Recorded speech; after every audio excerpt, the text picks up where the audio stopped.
Hello mga Marikoy, another day, another mini vlog tayo. For today's video ay meron ngang ganap sila Baby Elise. Kaya ayan, naka-white nga kaming dalawa. Pero tignan nyo naman itong buhok ko, ayaw nga makisama ng mga oras na yan. Kahit ka nakailang suklay na ako, ganyan pa rin ang itsura. Inaantay pa nga namin dito yung kaibigan namin dahil sabay na nga kaming pupunta sa school. At ang mga oras na yan, ayan, di ko alam kung anong ginagawa nila. At andito nga kami sa baba at naghihintay nga sa kanila. At fast forward mga Marikoy, andito na nga pala kami. Akala nga namin late na kami pero hindi pa pala sila nagsisimula. At tingnan nyo naman ang bata nakatoga, o diba napaka-cute. Nakakainis lang dahil hindi ako gaanong nakapag-video. Okay lang yan, bawi na lang sa graduation nila.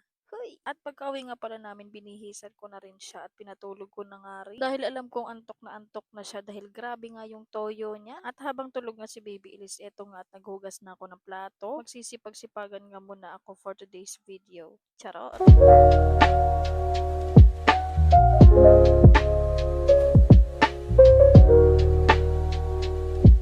At pagkatapos kong maghugas ng plato, pumasok nga ako sa loob dahil kinuha ko nga itong dalawang bag ni Baby Elise. Dahil ang dungis-dungis na nga, kaya ito at lalabhan ko. Dahil wala naman silang pasok kinabukasan, kaya ito at lalabhan ko nga muna para kapag gagamitin niya na ulit ay mabango at malinis. Napakadungis na kasi netong dalawang bag niya, kaya ito lalabhan na ni Mima.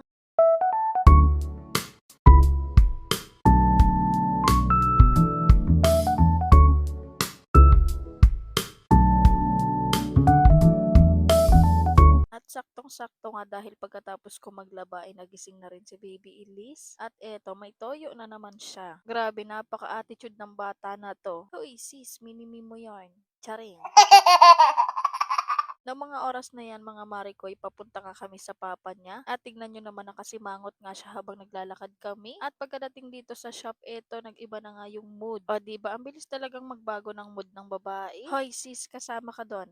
Char. O diba, kanina lang galit na galit siya sa akin pero eto sumasama nga sa video ko. At maya maya binigyan nga siya ng pera ng papa niya at diretso saan? Sa tindahan. O diba, napakagaling. Alam na alam niya kung saan siya pupunta. At alam niyo kung anong binili?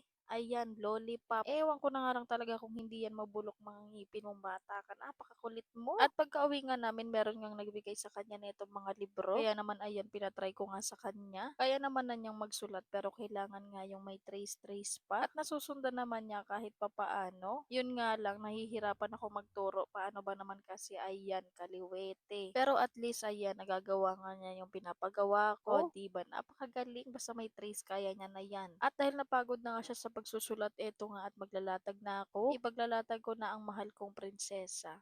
Hoy, lagi naman kayong nag-aaway mag-ina charing. Siyempre bago ako maglatag, magwawalis nga muna ako. Alangan namang humiga kami sa alikabok. Try mo kaya sis, charing. Ayan, at for the walis-walis nga lang si Mima. Hoy, sipag-sipagan niyo. At pinahiga ko nga muna si Baby Elise sa higaan ng tita Jen niya. Kasi nga paulit-ulit maglalatag nga ako. Napakakulit mo naman sis. Char, hindi ka magagalit for today's video.